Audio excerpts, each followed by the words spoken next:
Hello everyone, welcome to the channel the Fedias academy. मैं कपिल शांडिल्य आप सभी का बहुत बहुत स्वागत करता हूं हमारे डेली करंट अफेयर क्लासेज में। उम्मीद करता हूं कि आपकी पढ़ाई अच्छे से चल रही है और करंट अफेयर्स भी जो है आप अच्छे से तैयार कर रहे हैं। चलिए शुरू करते हैं पहला क्वेश्चन। उससे पहले मैं आपको बता देता हूं, अगर आपने अभी तक हमारा चैनल सब्सक्राइब नहीं किया है तो द फीडियाज एकेडमी नाम से जो चैनल है उसको सब्सक्राइब कर लीजिए ताकि डेली अपडेट आपको मिलती रहे करंट अफेयर से रिलेटेड। और हमारा टेलीग्राम चैनल भी सब्सक्राइब कर लीजिए। अगर आप इस नंबर पर या तो मैसेज कर सकते हैं ताकि आपको जो है टेलीग्राम का लिंक मिल जाएगा, अदरवाइज आप डिस्क्रिप्शन में भी जाके देख सकते हैं जहां पर आपको हमारे टेलीग्राम चैनल का लिंक दिया हुआ है। तो पहला क्वेश्चन है, which day is celebrated as world teachers day और इंटरनेशनल टीचर्स डे? कौन सा दिन है जिसको वैश्विक शिक्षक दिवस या अंतर्राष्ट्रीय शिक्षक दिवस के रूप में मनाया जाता है? एक नेशनल शिक्षक दिवस, राष्ट्रीय शिक्षक दिवस भी मनाया जाता है जो भारत के अंदर मनाया जाता है, जो कि 5 सितंबर को मनाया जाता है। ठीक है, लेकिन अब हम बात कर रहे हैं वो वर्ल्ड शिक्षक दिवस, इंटरनेशनल टीचर्स डे के बारे में बात कर रहे हैं। तो कौन सा वो दिन है? 4 अक्टूबर, 5 अक्टूबर, 6 अक्टूबर या 7 अक्टूबर? तो इसका सही राइट आंसर होगा 5 अक्टूबर, जो कि आज की तारीख है। 5 अक्टूबर को अंतर्राष्ट्रीय शिक्षक दिवस के रूप में मनाया जाता है या विश्व शिक्षक रूप के दिवस में मनाया जाता है। और देखिए, बिल्कुल आसान याद रखना, एक महीना पहले 5 सितंबर को कौन सा दिन मनाया जाता है? National teachers day, Sarvepalli Radhakrishnan के नाम पर। नेक्स्ट क्वेश्चन है, देखते हैं,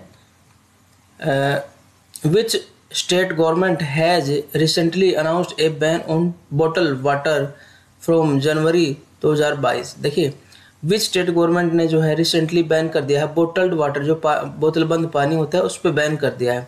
तो देखिए, बहुत आसान है इसको प्रेडिक्ट करना। हाल ही में किस राज्य सरकार ने बोतलबंद पानी 1 जनवरी 2022 से बैन लगाने की घोषणा की है?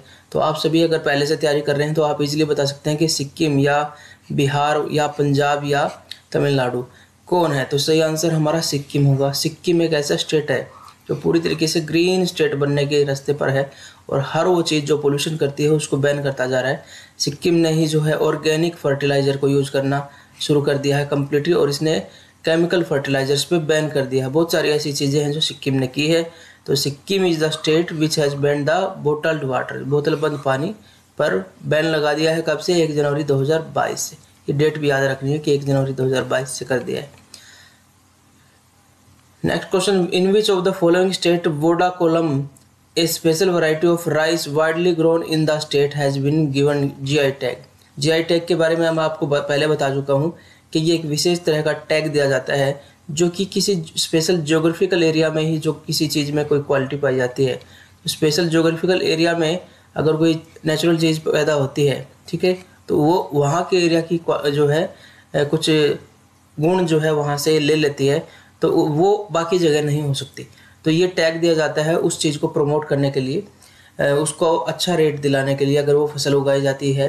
तो ऐसा ही एक और टैग दिया गया है वोडा कोलम को। इससे पहले सोजत मेहंदी हमने बताया था, हरियाणा राजस्थान की सोजत मेहंदी को ऐसे टैग दिया गया है। अब देखिए, वोडा कोलम नाम का एक विशेष वैरायटी है राइस की, चावल की। इनमें से किस राज्य में व्यापक रूप से उत्पादित किए जाने वाले चावल की एक खास किस्म वोडा कोलम को जीआई टैग दिया गया है? तो आप समझ गए होंगे इसका क्या मतलब है। जीआई टैग का मतलब है स्पेशल ज्योग्राफिकल इंडिकेटर टैग, यानी कि उसी ज्योग्राफी के एरिया में वो मिलता है। ऐसे गुण की चीज़, ऐसे टेस्ट की चीज़ जो है बाकी जगह पैदा नहीं हो सकती। तो इसका सही आंसर है महाराष्ट्र। ठीक है, इसका सही आंसर होगा महाराष्ट्र, जहाँ पर उसके पालघर में डिस्ट्रिक्ट में, पालघर आपने रिसेंट में न्यूज़ में काफ़ी रहा था पीछे, पालघर डिस्ट्रिक्ट में एक चावल की किस्म होती है जिसको जीनी चावल कहा जाता है। ठीक है, जीनी चावल या झीनी चावल भी इसको कहा जाता है, कहीं कहीं झीनी चावल भी कहीं कहीं पर कहा जाता है लोकल भाषा के अंदर। तो इसको इस कोलम को एक जीआई टैग अभी रिसेंट महाराष्ट्र में दिया गया है। जीआई टैग पे क्वेश्चन अभी रिसेंट में काफ़ी आते हैं, ठीक है, क्योंकि कंजर्वेशन की स्ट्रेटेजी होती है ये। Which medal has been won by the Indian men's table tennis team at the Asian table tennis championship on October 1, 2021? तो कौन सा जो मेडल भारतीय पुरुष टेबल टेनिस, ध्यान से सुन लीजिए क्या किस बारे में बात करें। टेबल टेनिस टीम ने 1 अक्टूबर 2021 को एशियाई टेबल टेनिस चैंपियनशिप में कौन सा पदक जीता है? तो सही आंसर क्या होगा? Silver medal, gold medal bronze medal या कोई भी नहीं जीता। तो इसका सही आंसर है ब्रॉन्ज मेडल। हमने ब्रॉन्ज मेडल जीता है पुरुष टेबल टेनिस टीम ने, किसमें, एशियाई कप टेबल टेनिस में, चैंपियनशिप में। तो ये हमारा सही आंसर होगा, वी हैव। और इसमें टेबल टेनिस की जो ये जो मैच हुआ है, तो सेमीफाइनल में हमने किसको हरा के जीता, ये भी पूछ सकता है। साउथ कोरिया को हरा के हमने पुरुष टेबल टेनिस टीम, पूरी टीम थी, एक स्पेशल आदमी नहीं है, कई जनों से एक टीम गेम किया जाता है जिसमें कई जने खेलते हैं और वो मिलजुल के जो है उनके स्कोर जो है, उनकी मैच की जो जीत है उससे पूरी टीम को जो है काउंट किया जाता है जीतने में। एकल नहीं है, मतलब कहने का मतलब ये है। हाउ मैनी डिस्ट्रिक्ट, देखिए अभी जो रिसेंट में ये क्वेश्चन पूछ सकता है कि किस जो इंडियन स्टेट में जो है ये देखिए स्पेशल पावर एक्ट होता है जिसको कहते हैं आफ्सा, सॉरी अस्पा कहते हैं इसको, तो अफस्पा भी कह देते हैं कहीं पे। तो ये कहते हैं स्पेशल पावर एक्ट जो है लगाया गया है AFSPA, AFSPA, arm forces special power act. तो इसमें आर्म फोर्सेस को ऑपरेशन के लिए स्पेशल पावर दी जाती है। ये खासतौर से ऐसे एरिया में होता है जहाँ इंसर्जेंसी ज़्यादा होती है। तो arm forces special power act ये ऐसी जगह पे लगाया जाता है जहाँ पर ज़्यादा आतंकवादी या ज़्यादा अलगाववादी रहते हैं, तो वहाँ पर ये अफस्पा पावर, इसमें आर्मी को स्पेशल पावर दी जाती है। तो ये विशेष पावर हर जगह आर्मी को नहीं होती। तो ऐसा ही जो है रिसेंट में हाल ही में केंद्र सरकार ने कौन से राज्य में जो है अफस्पा को जो है 6 मंथ के लिए बढ़ा दिया गया है। तो ये क्वेश्चन पूछ सकता है। तो ये है अरुणाचल प्रदेश। लेकिन अरुणाचल प्रदेश के भी कितने ज़िलों में, पूरा अरुणाचल प्रदेश नहीं है, तो कितने ज़िलों में इसको किया गया है, तो इसका सही आंसर होगा 3 ज़िलों में ऐसा किया गया है। अरुणाचल प्रदेश के अफस्पा को जो है एक्ट को बढ़ा दिया गया है, विशेष पावर जो दी जाती है आर्मी को 3 ज़िलों के अंदर। Clean India program has been inoperated from which state, कौन सी स्टेट से। देखिए क्लीन इंडिया प्रोग्राम तो वैसे भी चल रहा है, लेकिन 1 मंथ के लिए पूरा मंथ जो है एक त्यौहार की तरह इसको मनाया जाएगा। तो क्लीन इंडिया प्रोग्राम पूरे भारत में जो है 1 मंथ के लिए स्पेशल जो है इनिशिएटिव के रूप में मनाया जाएगा, क्योंकि अक्टूबर के महीने में हम देखते हैं कि ये चीज़ें जो है की जाती है, मोस्टली गांधी जयंती के अवसर पर की जाती है। तो फिर उसके बाद 1 महीने तक क्लीन इंडिया प्रोग्राम जो है वो डिपार्टमेंट्स में, सरकारी डिपार्टमेंट में, स्कूलों में जो है चलता रहता है। तो कौन सी स्टेट से इस साल शुरू किया और किसने शुरू किया है, बिहार, उत्तर प्रदेश, गुजरात या वेस्ट बंगाल। तो हमारा सही आंसर होगा उत्तर प्रदेश के प्रयागराज से शुरू किया गया। पहली बात तो ये प्रयागराज से इनिशिएट किया गया है, ठीक है। और किसने इनिशिएट किया है ये केंद्रीय युवा और खेल मंत्रालय जो है, युवा खेल मंत्रालय, यूथ अफेयर्स एंड इसके साथ साथ जो स्पोर्ट मिनिस्ट्री है उसके द्वारा किया गया है शुरुआत। और इस ये मिनिस्टर कौन है आप सभी जानते हैं क्या, तो इनका नाम है अनुराग ठाकुर। अनुराग ठाकुर के द्वारा जो है ये शुरुआत की गई है। तो सही आंसर हो गया उत्तर प्रदेश, कहाँ पे, प्रयागराज में, ठीक है। तो पूरा महीना जो है ये स्पेशल इनिशिएटिव के साथ चलता रहेगा। Who took charge as chief hydrographer to the government of India, government of India में चीफ हाइड्रोग्राफर के रूप में किसने कार्यभार संभाला है। तो ये काफ़ी एक नियुक्ति से रिलेटेड है, गवर्नमेंट ऑफ इंडिया जो सेंट्रल गवर्नमेंट है उससे रिलेटेड है। तो मुख्य हाइड्रोग्राफर कौन है, अधीर अरोड़ा, विनय बधावर, गौरव आर्य और RK माथुर। तो इसका सही आंसर है अधीर अरोड़ा।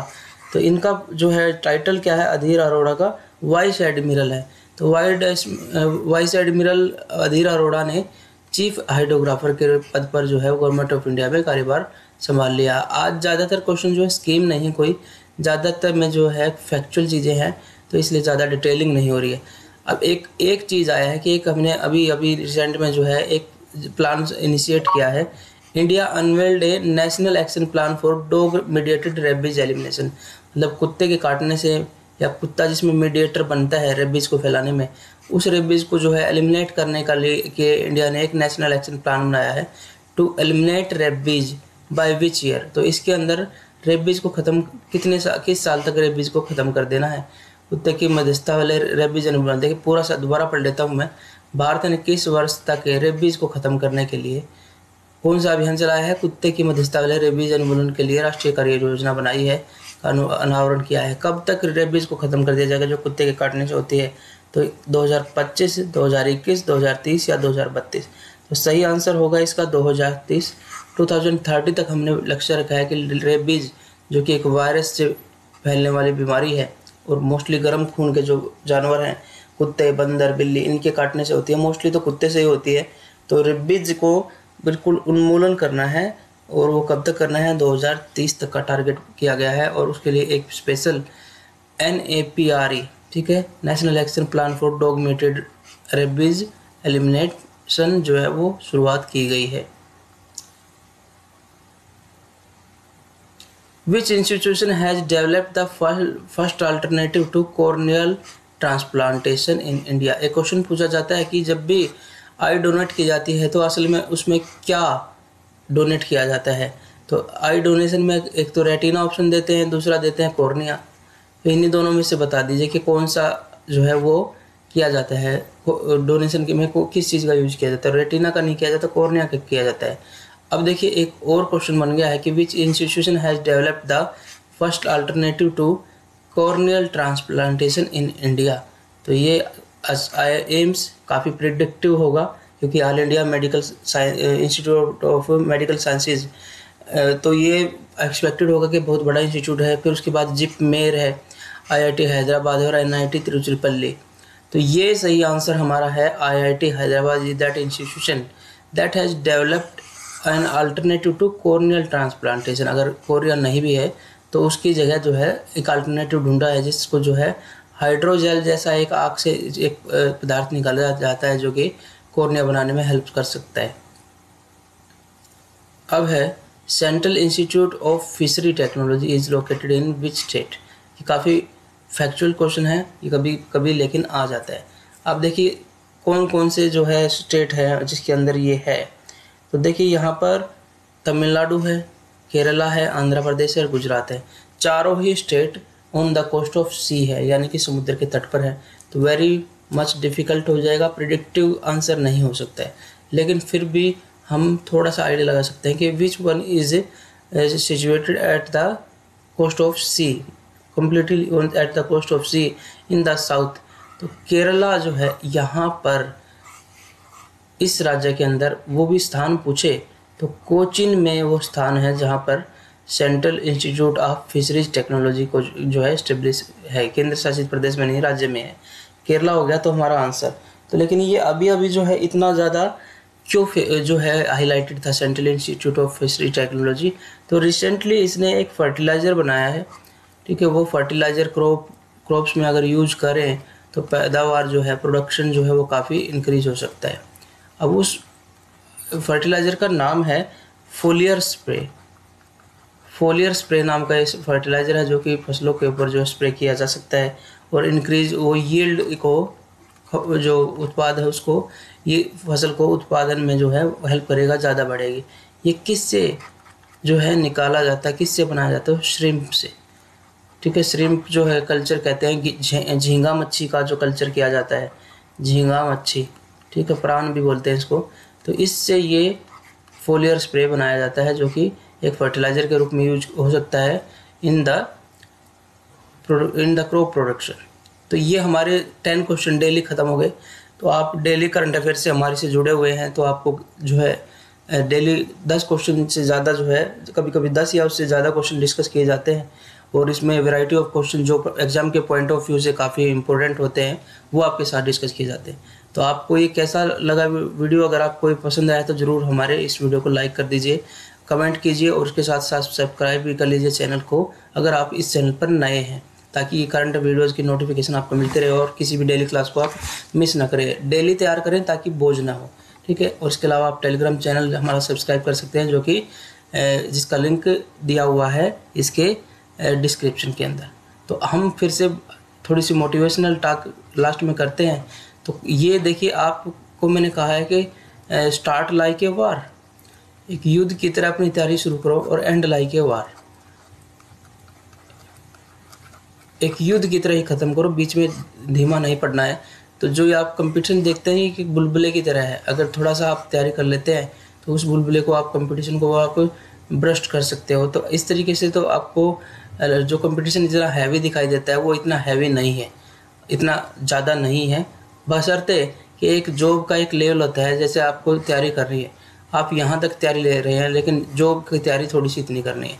कभी भी जब रेस का ट्रैक होता है तो उस रेस के ट्रैक पे आप बहुत बड़ा रास्ता तय करके आते हैं और आपका स्कोर जो है यहाँ पर आपका ये इसी के अंदर डिसाइड होता है। तो ये आखिरी स्टेप जो होता है ना, इसी के अंदर जब रेस कोई लड़ी जाती है 100 मीटर की, तो इसी स्टेप के अंदर जो है सब खिलाड़ी होते हैं, इसी में डिसाइड होता है कि कौन जीतेगा। तो लास्ट स्टेप के लिए जो है आपको थोड़ी सी ज़्यादा तैयारी करनी पड़ती है। आप कभी कभी यहाँ तक पहुँच जाते हैं और इसी वजह से जो है आपको लगता है बार बार कि मैं तो शायद नहीं कर पाऊँगा, और पहुँचने वाले होते हो, बस ये डिस्टेंस और तय करना होता है। बस इसी से आप वापसी कर लेते हो कि no I can not do this, मेरे से नहीं हो पाएगा, शायद किस्मत ही ख़राब है। ऐसा नहीं है, आपको बस थोड़ी सी मेहनत और करनी होती है, उसी मेहनत को निखारना होता है। चलिए मिलते हैं नई वीडियो के साथ, तब तक अपना ध्यान रखिए। जय हिंद, जय भारत, खुश रहिए, अपना ध्यान रखिए।